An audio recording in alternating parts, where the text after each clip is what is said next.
अध्याय 33 हिलना मत। दूसरी ओर ये हुआन और लियू यानरान हुआक्सिंग प्लाजा गए। उनके आने के बाद ये जुबान ने पर्यवेक्षक से संपर्क नहीं किया। आखिरकार वो कपड़े खरीदने के लिए यहाँ आया था। जब वे पार्किंग स्थल के प्रवेश द्वार पर पहुंचे तो ये हुआन ने अंदर देखा। ठीक है, मैं अंदर जाऊंगा और देखूंगा कि क्या कोई पार्किंग स्थान है। यही मेरा इंतजार करो, हिलना मत। लियू यानरान अवाक रह गई। क्या उसने ये किसी पाठ्य पुस्तक से सुना है?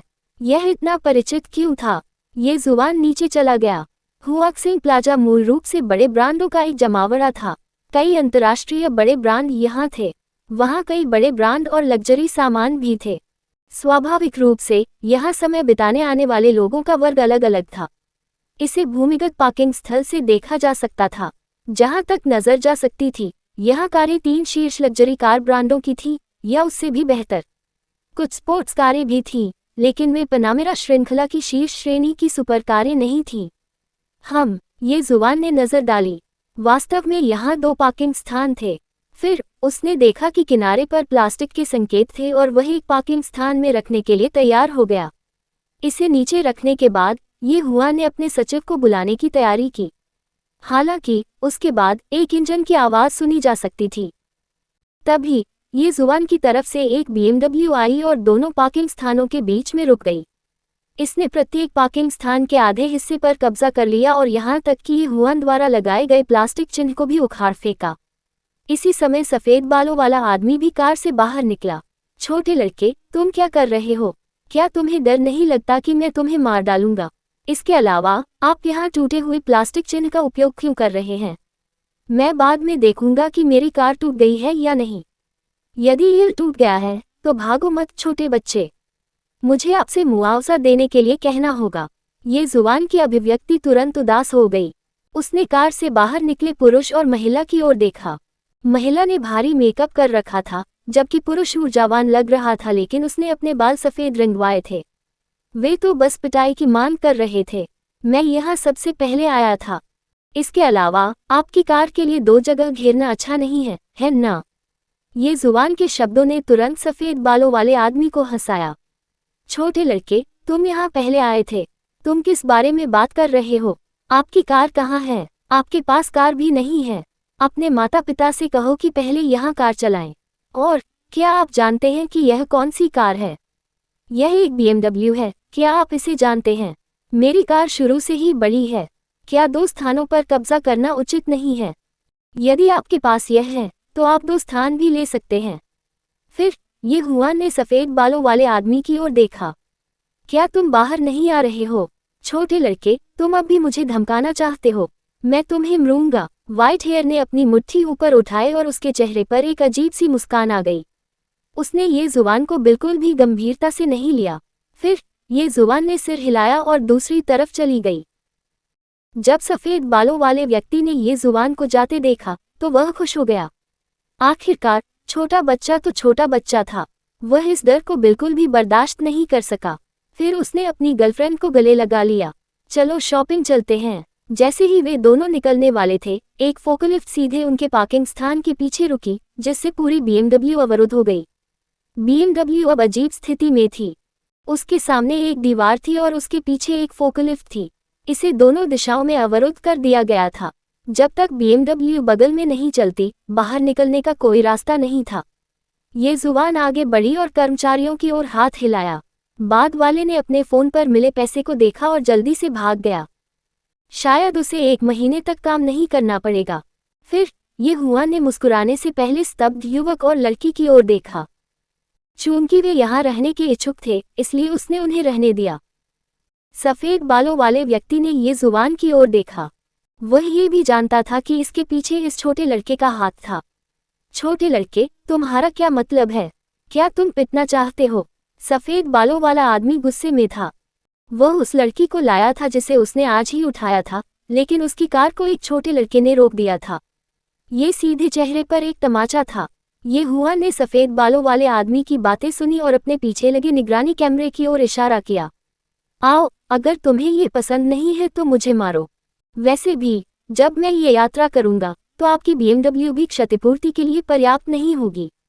सफेद बालों वाला आदमी चुप था। बकवास, कितना अहंकारी। ये छोटा बच्चा इतना अहंकारी क्यों था? ये जुबान ने अपने हाथ अपनी गर्दन के पीछे रखे और मुस्कुराते हुए बोला। उसे डर नहीं था कि वह आदमी उस पर हमला करेगा। आखिरकार उन्होंने वर्षों से अपनी तीसरी बहन से कई मार्शल आर्ट तकनीक और शारीरिक अंक प्राप्त करने के लिए साइन इन किया था। ये दूसरी पीढ़ी के एक अमीर उत्तराधिकारी को हराने के लिए काफी था, जो शराब और महिलाओं से तंग आ चुका था। वह ऐसे 10 लोगों से लड़ सकता था, एक की तो बात ही छोड़िए। तुम्हें लड़ने की हिम्मत नहीं है ना? यदि तुम में साहस नहीं है तो बस अंदर प्रतीक्षा करो। ये हुआन तुरंत खुश हो गई और पीछे की ओर चल दी। आप, सफेद बालों वाला आदमी तुरंत क्रोधित हो गया। ये पहली बार था जब उसे किसी लड़के द्वारा अपमानित किया गया था। वह तुरंत आगे बढ़ना चाहता था, लेकिन उसके बगल वाली लड़की ने तुरंत उसे पीछे खींच लिया। ये ठीक है, छोटे बच्चे से बहस न करें, यह इसके लायक नहीं है, लड़की ने कहा। सफेद बालों वाला आदमी भी घृणित था। ये छोटा सा बच्चा सचमुच निर्दयी था।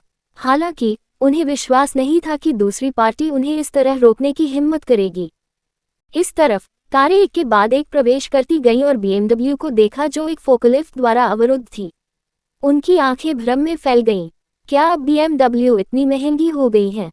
यहाँ तक कि उन्हें अपनी BMW को पार्क करने के बाद उसे रोकने के लिए फोकलिफ्ट का उपयोग करना पड़ा।